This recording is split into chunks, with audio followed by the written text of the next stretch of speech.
Seattle Seahawks are sitting pretty heading into the 2023 NFL Draft. Like, somehow they completely fleeced the Broncos. They got their top 10 pick, got 2 first-rounders, and yes, they need some defensive tackle help, and that will surely happen. But you have to ask yourself, what is the dream draft scenario if you are sitting there as the Seattle Seahawks in the top of the first round as well, in the kind of the mid into 20, There's a lot of things I think could happen, but as far as dream draft scenarios, I think this could be really fun. So we're just going to show you some of those scenarios real quick as we kind of go through here, just to kind of give you an idea of what could happen on draft night. Gonna be a lot of fun. Where's the Seahawks? They're at 5.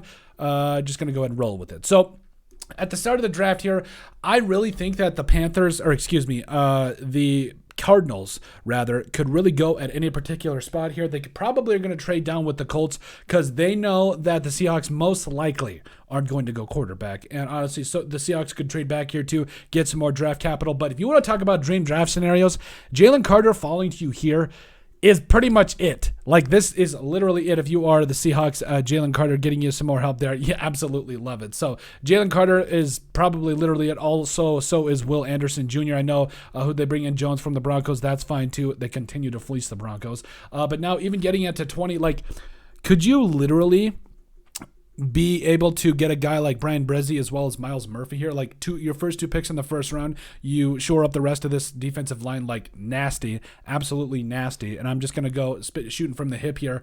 I feel like Jalen Carter is really more of what they want to go after for a guy that's more of a gap penetrator, and then Miles Murphy, who's an athletic freak that can play both ends there. Maybe you go Bresee as well. Fine, you can do that too. But then even getting into the second round, like literally, if you go Bresee, you could go BJ Ojulari too. But also, like, Steve Avila to me has been my favorite pick to mock to the Seahawks this entire offseason. He would be a lot of fun here too. Jack Campbell's a lot of fun. So this is actually a really good spot too for the Seahawks. And again, this isn't a 7-round mock draft. You got 2 first, 2 seconds. So I think for a dream draft scenario, you get the best guard / center in the draft. You also get some help along the interior and exterior, or edge, if you will.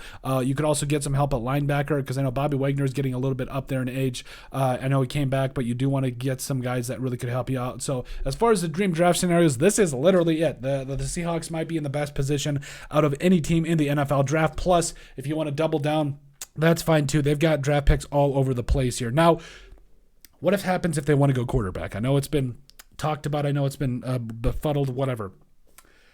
I think that 5 is still a really good spot, but at 20, what about a guy like Hendon Hooker? I know that he's been mocked to the Vikings a lot, but you still have some dream draft scenarios. If you are on the table of saying, hey, what if the Seahawks, want to trade up? They've got the draft capital. Like, they've got 2 first-round picks, 2 second-round picks. I think is that 2/3 or 3-4-4? Doesn't matter. The point is, they've got picks, they've got things rolling for them. They've got a lot of draft ammo to be up and go get their guy if they like a quarterback here. But if they want to shore up that defense, specifically the interior defensive line or the edge position, they can do that too. At 5 and 20, they're sitting in a really good spot. So really, quite honestly, with 4 picks, in the top 83, they are sitting pretty. I imagine that this defensive line is going to get a lot better, and the Seahawks, all of a sudden, that defense that really wasn't that good last year, all of a sudden could be a lot better in 2023. But let us know what you guys think. That has been it for our top draft targets for the Seattle Seahawks. Make sure you guys like and subscribe down below. Leave a like and a comment. It helps people find the show. We greatly appreciate all the support that we've gotten. You guys are all truthfully awesome.